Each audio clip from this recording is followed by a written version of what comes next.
Little Women. Can't believe I watched this movie. Well, my wife asked me to go with her to watch this movie, and you know what? I was familiar with the story, as in I knew it existed. I knew it was from the 19th century, and around that Civil War era, post-Civil War era in America. But I had never seen any of the previous movies, and I hadn't read the book itself. I just knew it existed, all right? And I do like that time period, and I like a lot of stories from that time period and movies set in that time period. So I went in to watch it, and you know what? The characters were great. The acting was great. The cinematography, for the most part, was pretty damn good. The setting, the story was all interesting. But I can't give the movie credit for having an interesting story because it wasn't their story. They were borrowing the story from a novel.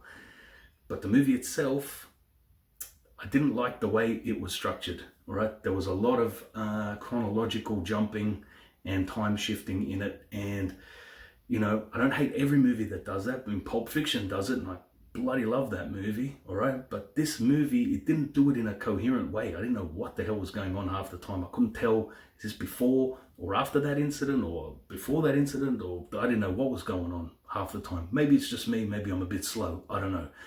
But yeah, for that reason, I can't score this movie very highly. But like I said, the performances were great. That Ronan actress, I think it's Saoirse or Saoirse or something, I don't know how to say her name, all right? She's a brilliant actress. She was great as Jo March, the writer, and she's a great actress. She's been good in everything I've ever seen her in. Emma Watson was a bit dull. To me, she's just a bit of a cardboard cutout. I'm not a Harry Potter fan, so the few things I've seen her in, she hasn't impressed me much with her acting. Florence Pugh, I think that's how you say her name, she is a great actress. Watch out for this girl, man. She's young and she's going places. I've seen her in Midsummer. She was brilliant in that. Whether you like the movie or not, I don't think anyone can debate that her performance in that was fantastic. So she was great in this as well. She's playing a bit of a bratty sister, you know, in her when they're showing her as her younger self, and yeah, and the girl who played the youngest sister, I'm not familiar with her name, but I think she's an Aussie actress. She was really good too. Chris Cooper was great as the old man, and that Timothy Chalamet.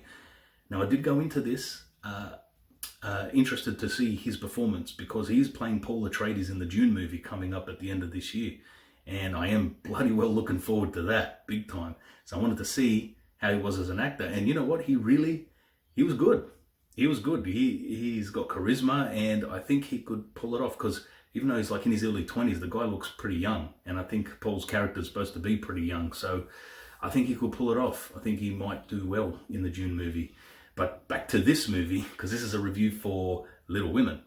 And like I said, I'm unfamiliar with the Winona Ryder 90s version, but watching this movie made me want to go back and watch the older versions, not just the 94 version, but the ones from many, many years ago. Like I think there's one in the 30s or the 40s.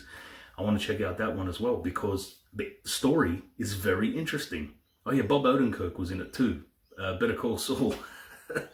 Saul Goodman. Yeah, he was good as the dad. But and Laura Dern, she was all right as the mum too. Like and Meryl Streep in her small role as well. She was all right.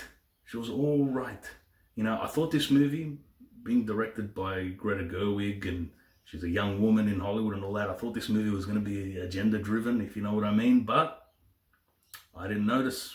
There were one or two little scenes, but it wasn't enough to really, you know, it wasn't really that much enough to remove me from the movie. The thing that removed me mostly from the bloody movie was the freaking chronological jumping. It was too haphazard. It wasn't edited well. I didn't like the way it was edited. But, like I said, the acting was all good. Okay, so I guess if you're a big fan of the source material, the story, I guess I'd say go check it out to see how it compares to the other adaptations, film adaptations of the book. So I don't give it a very high score, I must say, mainly because of the way it was chopped and changed. I think I'd give it about a 6 maybe. Yeah, and that's pretty generous, I think. I don't always give a score in my non-spoiler quick reviews, but I will in this one. I'll just say 6. All right, there you go. It's a 6. So, like I said, check it out if you're a fan of the original, I guess. But, yeah, I didn't really enjoy it that much, but the acting was good.